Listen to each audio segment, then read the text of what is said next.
ஸ்டாலின் ஆட்சியில் பெண் பிள்ளைகளை பள்ளிக்கு அனுப்பவே அச்சமாக உள்ளது எனவும், வேலியே பயிரை மேய்வது போல ஆசிரியர்களே மாணவிகளுக்கு பாலியல் தொல்லை அளிக்கின்றனர் எனவும் அதிமுக பொதுச் செயலாளர் எடப்பாடி கே பழனிசாமி குற்றம் சாட்டியுள்ளார்.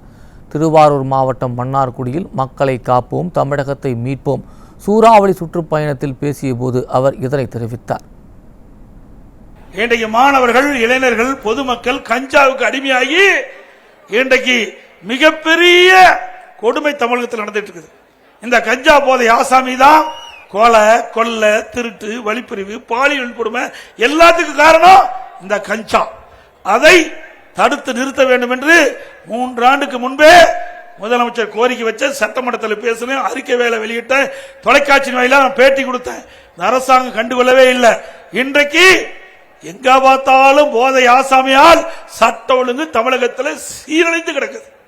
இன்றைக்கு 10 நாளைக்கு முந்தி பாருங்க, ஒரு 10 வயது மதிக்க தந்த ஒரு பெண் திருவள்ளூர் மாவட்டம் கும்மிடிப்பூட்ல ஒரு சாலையில் நடந்துட்டு போறாங்க. பின்னாண்ட ஒருத்தன் போன அப்படியே அலாக்கா தூக்கிட்டு போயிடறான். எவ்வளவு கொடுமை! இதுவரைக்கும் அந்த குற்றவாளி கண்டுபிடிக்க முடியல.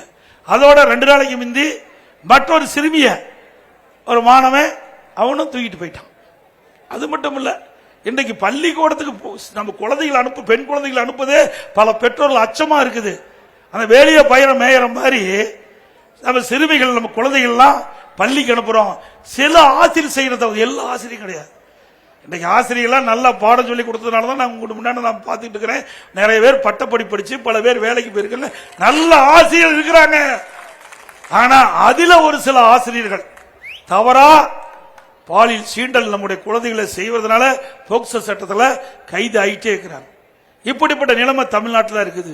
அது மட்டும் இல்ல, அந்த கஞ்சா போதைக்கு அடிமையானவே பாட்டி விட்டு வைக்கிறதுல, சிறுமி முதல் பாட்டி வரை பாலியல் சீண்டல் இல்லாத நாளே இல்லை. தொலைக்காட்சி திறந்தாலும் சரி, பத்திரிகை திறந்தாலும் சரி, இதுதான் செய்தியா வந்து கொண்டிருக்கின்றது. தமிழகத்தில் சட்ட ஒழுங்கு அடியோடு சீரழிந்து விட்டது என்பதை நேரத்தில் சுட்டிக்காட்ட விரும்புகின்றேன்.